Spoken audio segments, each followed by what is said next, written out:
How do you say it? Habang. Like, more news, more report. Habang abala. Habang abala. Ayan. Habang abala. Sa kani-kanina.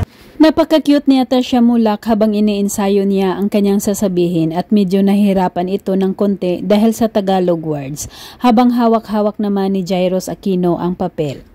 New project sila Ashley Biga at Andres Mulak. Sa kani-kanina new project sila Ashley Biga at si Andres Mulak. Tuloy-tuloy. Tawang-tawa si Atasha Mulak tuwing nagkakamali siya sa pagbasa, pati na rin si Jairus na may hawak sa papel ay natawa na rin sa kanya. Todo naman ang suporta ni Jairus kay Atasha. TV yung film na minamahal. Nang bulak para kay Luna. Sa frontline ng balita yan. Sina Atasha Mulak at Jairus Aquino ay mag-guest bilang newscaster sa kapatid network TV5 at habang hinihintay nila ang pag-uumpisa ng programa, kinakabahan na si Atasha Mulak. Mag-i-feel ko, mag-i-feel na ako. Ayan na. Wala.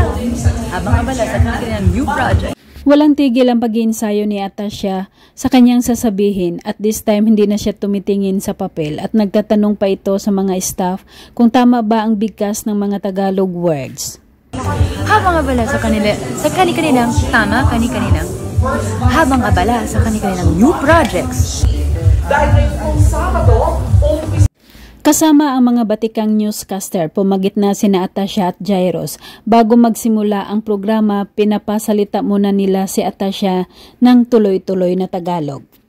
Pangarap ko talaga, pero at the same time, honest din ako sa sarili ko. Alam ko naman malakas ang loob ko. So, try natin.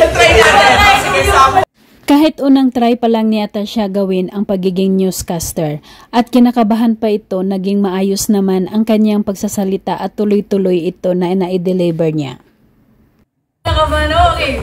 Ito nga mga kapatid, habang abala sa kanilang new project sina Ashley Biga at Andres Mulak. Tuloy-tuloy naman ang paghata sa takil. Namangha at nagpalakpakan ang lahat nang matapos na magsalita si Atasha Mulak. Super galing at hindi nauutal sa pagsasalita. Talagang napakagaling na niyang magtagalog. Ang debut film nilang Minamahal, 100 Bulaklak para kay Luna. Nasa frontline ng balita yan si MJ Marco. Yeah! Pwede na ako mag-absent. Super happy ni Atasha Mulak dahil ayon pa nito, sakto lang ang kanyang pagiging newscaster. Super ganda niya lalo pag nakangiti ito kahit napakasimple lang ang kasuotan. Success ang pagiging reporter. Sakto lang, pumasa lang. Ang natake ko doon, hindi bad genius. Ang natake ko doon, Atasha Mulak. Hello, at least